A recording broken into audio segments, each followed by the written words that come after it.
So after a marathon of going through that FA Cup round 3 draw, we are back with the Championship review. What a weekend of Championship football it was, guys. There is a lot to talk about in today's review video.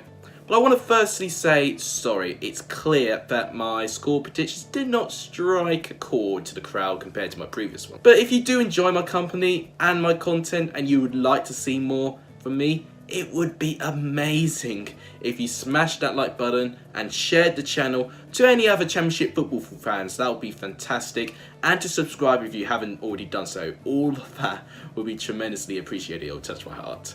We're nearly at 60 subscribers now. If I get roughly 200 subscribers by the time this Championship season ends, then you guys will probably be my most favourite people in the whole entire world. Going back with my predictions, we have a new entry to the Lexus Hall of Fame. Congratulations to Gooner Guy, who correctly predicted that Nottingham Forest would lose to Cardiff by 1-0, and fair play for that, because I did not get that prediction right at all. However, I also got one right as well, and that was the early game, Swansea versus Fulham. But without any further ado, we've got so much to cover in this video, my word. Let's go through for what we saw in match day 19. So, Swansea and Fulham, I saw the game live. Fulham got a 2-1 away victory, and Swansea I think started well. There was an ongoing battle between George Byers and Rodak in the Fulham goal. Rodak was looking like he was not going to concede a goal. He had an absolute masterclass. Surridge had a fantastic chance in the first half, a brilliant chipped pass from Ayew, and he basically only had Rodak to beat, but he couldn't get past for him, unfortunately. Fulham being very clinical, Mitrovic scored the first goal. Cavallero managed to hit the bar, but then Mitrovic, being in the right place at the right time, poked the ball home. Mitrovic scored again after Pettersson made a big mistake and they basically gave the ball away, and Mitrovic had the easiest of tasks and being very clinical managed to make it 2-0 Fulham, which was a little bit against the run of play I thought, because Swansea I felt were playing the better football in the first half. In the second half, Fulham started pretty well in the second half, but then Swansea grew into it, and eventually when George Byers scored, a brilliant goal from him by the way, Swansea were then throwing everything at Fulham to try and get back into the game. But unfortunately, they just couldn't score. And Swansea, again, it's another home defeat. But with Fulham, it's 4 wins in a row under Scott Parker. It wasn't the prettiest of victories, but it's a victory regardless. And they've moved up to 3rd in the table. And sometimes you've got to be desperate to win games. And that's exactly what Fulham have done. With Swansea, I think they do have the ability to move on from this, but they've got to make sure they kill the game more and to have a better mentality if things are not going their way, to continue to fight. Because in terms of the football, there's not much wrong with it. So the Saturday game, Charlton and Sheff Wed Wednesday, ended as a 3-1 away victory to Sheff Wed Wednesday. I didn't manage to watch this game, but I'll quickly recap for what I've seen. Stephen Fletcher managed to put the Sheff Wed Wednesday ahead. It was slightly deserved. I think they looked a little bit comfortable, Sheff Wed Wednesday. But Cordy Bond managed to equalise less than 10 minutes later. Nicely worked by him. But then Sheff Wed Wednesday got back into the game through a penalty decision. I did manage to watch it back, so I wouldn't be able to comment if it was a penalty or not. Fletcher slotted it home, and then to really increase the scoreline as it was, New who scored in the last minute of the game to make it 3-1. It looked like to me Charlton did compete in this game, but I think they just struggled to have a clinical edge to finish Sheff Wed Wednesday off. Because I think defensively, Sheff Wed Wednesday looked quite organised. Sheff Wed Wednesday made sure that they punish Charlton Athletic if they fell asleep sometimes. This win really puts Sheff Wed Wednesday in a good position. They're just outside the playoffs now, but with Charlton, though, they are just continuing to fall down the table. They are only 6 points from the relegation zone now. So they've got to be very, very careful and look behind them to see what teams are starting to try and overtake them, because the gap is so small, which is why I'm loving the Championship for how open it is. So now we get to the midweek games. Let's go with the first game that's got 7 goals, and it all went to one team, Brentford, but poor from Luton. Really, really poor. Like, honestly, in that first half, I think as an individual team performance, it was one of the worst and most slack performances I've seen. And Brentford just made it look so easy. And it was from the first goal where I knew where the game was going. Potts did a terrible chest pass. There was a miscommunication between him and O'Shea. Mbumio managed to collect it and slot it home. And then as soon as that happened, the floodlights opened. Watkins scoring, then Jensen scoring. And then it continued into the second half with De Silva getting a hat-trick, with him scoring a penalty with that being his final goal. And Said Benrahma getting on the act, scoring another penalty. Ultimately, what was wrong with Luton? They rolled over Brentford. They made it way too easy for them. They did not make it compact. They did not make it difficult for them. And because of that, they got completely blown away. And Brentford just had a really, really fun time out. With Brentford, there was a huge statement. They are really close to the playoffs now. I think they are 7th as I speak. So it was a terrific statement for Brentford, and I think teams around them, they've got to really look out for them. So now we go to the next game that had 7 goals in.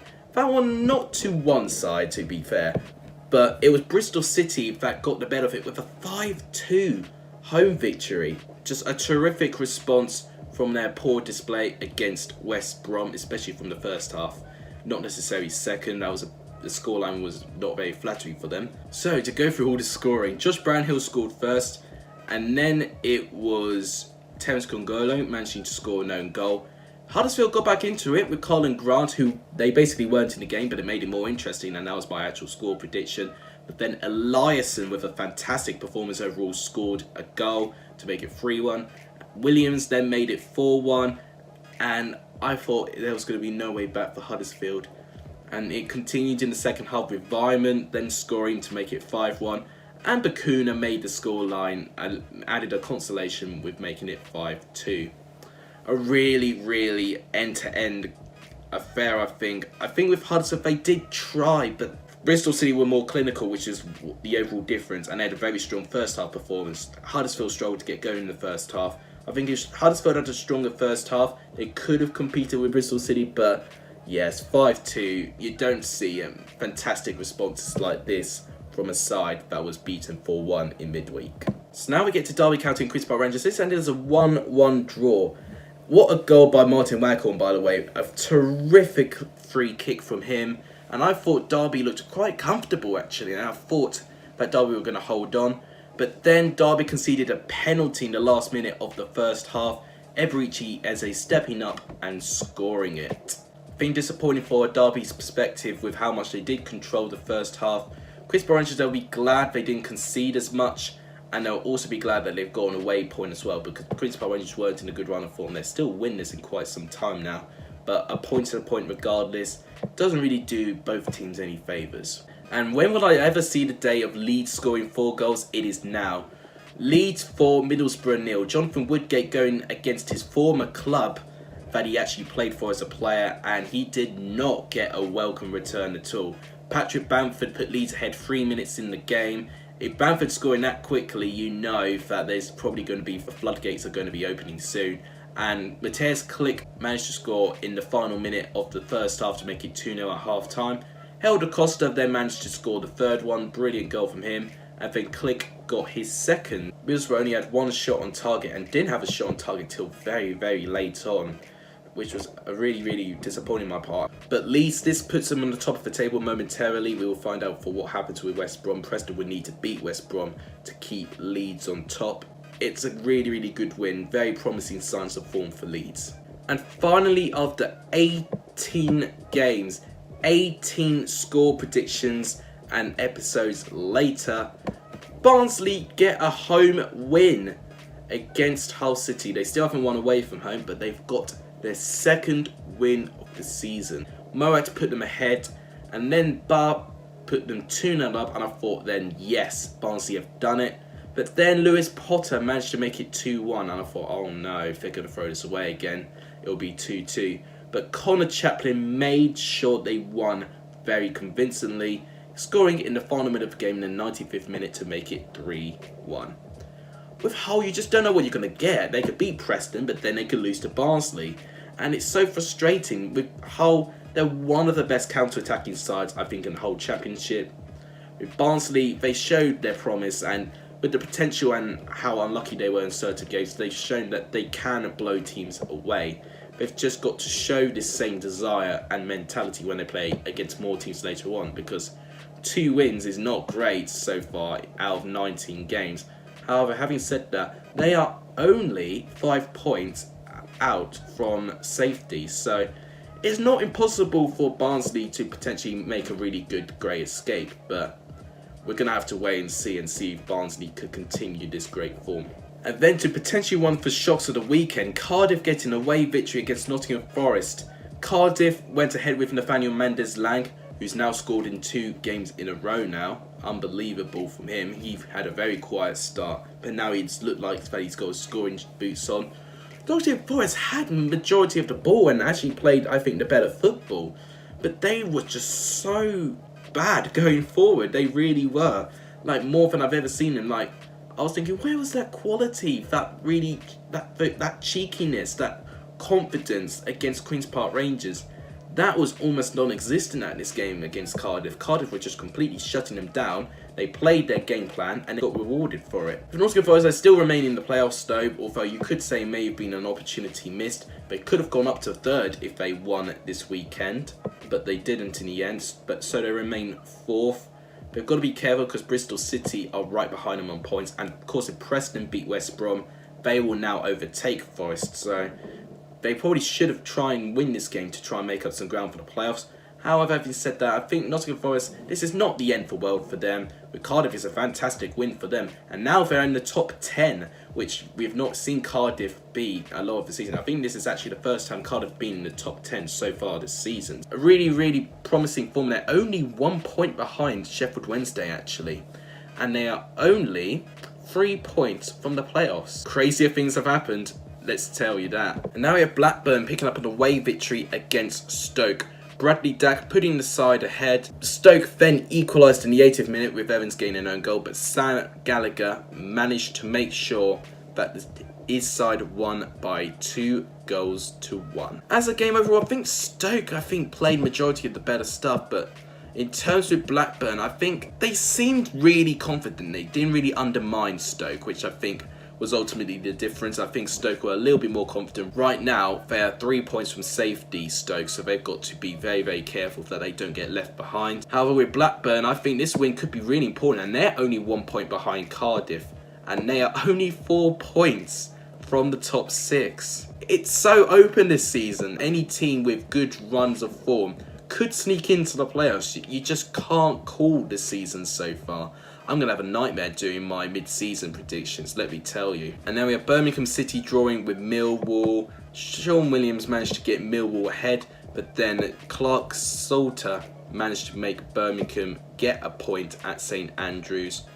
Game overall wasn't the most thrilling game in the world, but I'd say Millwall did pretty well for an away performance actually. What I've been really criticising with Millwall about is their lack of points away from home, but they're looking like that they can go to teams away from home and be a lot more confident now, which is really encouraging. With Birmingham, a little bit disappointed with them that they didn't get a home win. I think they were a little bit meh going forward in terms of their performance, but they did get a draw out of it, and I don't think they can let themselves down too much. They didn't lose. Reading getting a 3-1 away victory. Now, this game was completely turned on its head. First half, Wigan threw a curveball. Joe Garner getting Wigan ahead, and they deserved it as well in terms of what they managed to get. But Reading, as soon as they went behind, they were terrific, I thought. And George Puskas, the name that I've not really said a lot on this channel since his terrific performance against Cardiff very early on, but he got 3 goals in 5 minutes. Unfortunately, he couldn't beat Sadio Mane's 2 minutes 56 seconds for Southampton playing against Aston Villa. But it's still remarkable. 3 goals in 5 minutes is insane. He completely turned the game around, and it was what I really, really wanted to see from him. I knew he was great from Romania's under-21 European Championships because I watched them very closely with them being with them playing against the England under-21s. So I knew that Puskas had something about him, and it's only been a couple of games where he's been able to show up, a little bit inconsistent, but he just goes to show that when he's at his best, he is a championship best. I thought Swift was great, I thought Ajari was great, I thought Reading were great in the end. They weren't great when they fell behind, but they were great overall. With Wigan, this defeat now puts them in a relegation zone. What they need to do, they need to hold the lead better. They have gone to the lead many times, but they seem to throw it away, a bit similar to Barnsley, that they throw their lead away. But also they need to have a better home record, and they need to score more goals, in my opinion. I think Wigan can survive. They've got the squad to survive, but it's just whether that they can sustain it. And to conclude this weekend's Championship football in another day of recording, West Brom managed to get a 1-0 away victory against Preston North End. This could be a very important victory for West Brom in the lead up to their campaign in getting promoted. With Preston, I was a little bit disappointed how they didn't really test West Brom that much. I know they had a lot of players injured though, which I wasn't really aware of when getting into this game. With West Brom, they had a pretty strong squad there, like probably their best squad they could have had. With Preston, it was a squad that was still relatively good, but it was missing about 4 or 5 players. Davies wasn't in the squad, which was a very notable omission. In the first half, West Brom, I think, really dominated. They really put Preston under pressure, and that was what I was disappointed by. I was really disappointed for how badly Preston actually started in this game, and I thought that they were going to put West Brom under pressure a couple of times, and with West Brom being so good on the ball, they would be a little bit more defensively sound. Defensively, Preston looked all over the place in the first half, and they were lucky that West Brom didn't score with the chances they had. In the second half, Preston did come back into the game a little bit. Alex Neil did tweak a few things, and they were competing a lot more. They were forcing West Brom back a little bit more. However, following the break, Edwards gets fouled by Rudd, well, I say foul, and they got a penalty. Absolute disgrace. Never, ever should be a penalty. I'll go as far as to say the worst decision I've seen so far this season. An absolute disgrace. Although Charlie Austin, being so clinical, scores the penalty, and West Brom in the end get an away victory. They're now 1 point ahead of Leeds and keeping in the battle for promotion. With Preston, it's 3 defeats in a row, which is not great, but they've got to recover really quickly. They don't have an easy batch of games, Preston, so they've got to recover very soon, and to try and fix that away record, because if anything, that is going to be what's going to halter them. I think top 2's out of the question now for Preston, but I would say if they can continue some good performances, I say they could try and get playoffs. It'll be devastating for Preston to drop out the playoffs in this position. They don't want to be like Charlton, who are really firmly in the playoffs, but now dropping ever so down and close to the relegation zone. I'm very sure Preston fans are not going to want that at all. So there you have it, guys. These are all the games I'm going to talk about. Here's the Championship table. Fulham, Forest, Bristol City and Preston all make up the playoffs. You've got Brentford, the team just outside of it. And of course, Swansea have dropped out of it following their display overall in the past few games or so. Sheff Wed Wednesday and Cardiff and Blackburn are on their toes. Hull City are pretty close. Millwall and Derby and Birmingham, Queen's Park Rangers are okay. Charlton losing a bit of ground now. They were firmly in the playoffs, but their poor run of form recently has seen them drop down quite recently. Reading are just below them. Huddersfield now 3 points from them, with Middlesbrough and Luton only just surviving at the moment with 1 point above Wigan, who are in the relegation zone, and Stoke and finally Barnsley, who've now got more than double-digit points. But there you have it, guys. This will wrap it up. I am very busy and tired and stressed of things going out of this. So I hope you guys can enjoy the video. If you did enjoy the video, make sure you do give the video a like, a share, and please do subscribe if you're new around here. If you like the Championship, let me know what's your favourite team in the comments down below. And tell me, what do you think of your team's performance? Let me know in the comments down below. Result of the weekend for me would have to be, I'm going to say Bristol City 5, Huddersfield 2. So close to it for Brentford 7, Luton 0. But as a game overall, both sides were not letting by. And I'm going to give that the result of the weekend. Player of the weekend has so many nominations for this. I'm going to give it to George Puskas for his really quick hat-trick. That is so difficult to do. So I'm going to give George Puskas my player of the weekend. And finally, the goal of the weekend. Oh, this is so difficult. There's so many options this week. Well, there's so many choices this week because there's so many goals. Click's second goal sticks to mind. Waghorn's free kick sticks to mind as well. I'm going to give it to Matej Klich's second goal. I think the way he managed to stroke the ball into the top corner of the net, the easy add on there, I'm going to give my goal of the weekend to Matej Klich, and that's for his second. But anyway guys, I will wrap it up. If you guys enjoyed this video, make sure you do give the video a like, subscribe if you're new around here, and share to anyone who loves the Championship and want the Championship community. That would be tremendously appreciated if you do that. But as always, thank you guys so much for watching. You guys are legendary if you saw the end of this video. And as always, take care. And I forgot to do the thing click. And as always, take care.